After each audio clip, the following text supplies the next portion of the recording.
When I saw the reason for the affidavit being sealed, I just thought it was pretty strident. I mean, some of the language made me think, heavens to Betsy. I mean, I've seen search warrants sealed before, and it says we want to preserve the investigation, period, on a story. But they used this language that was, prematurely end the investigation, threat to public safety. Darren, I'm going to start with you. As the lawyer, what do you make of that language? Well, I think the threat to public safety is the idea that if they release the affidavit and the items that were actually seized, that it could compromise the investigation, and that the individual that everybody is so confident actually committed the crime may be able to dodge a bullet as a result, that the integrity of the investigation would somehow be threatened. Although I hate to take the wind out of anybody's sails, but I'll just remind folks that are feeling this sense of relief as they go back to school that an arrest is not the same as a conviction.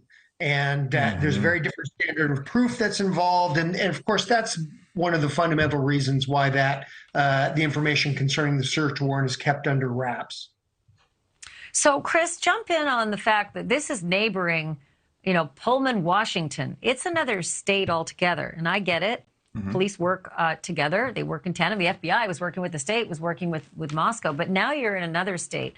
Was this a request made by the teams that are working, the prosecutor possibly, in Idaho of the Pullman police? And would they play in the sand this well? Would they instantly acquiesce to any request that might be made?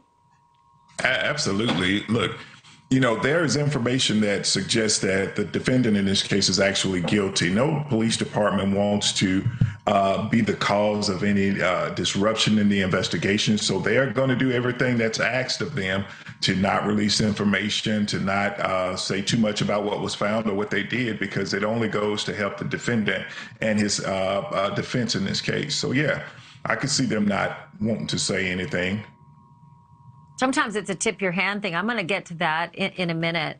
But first, I want to read a second part of why the reason was given to keep this all under seal, because this one really piqued my interest, Darren. I'm going to quote, "The personal privacy interests of the witnesses, victims, and victims' families named in the application also support sealing the documents filed in this matter." Look, I always feel for victims, Darren, but the personal privacy of the witnesses, victims, and victims' families.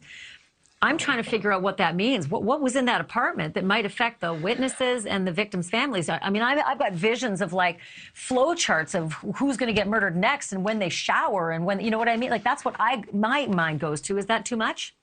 Well, no, it's not too much. I mean, that's the kind of obviously very compelling evidence that law enforcement officers hope to discover in this guy's apartment would be evidence that he planned or participated in other crimes.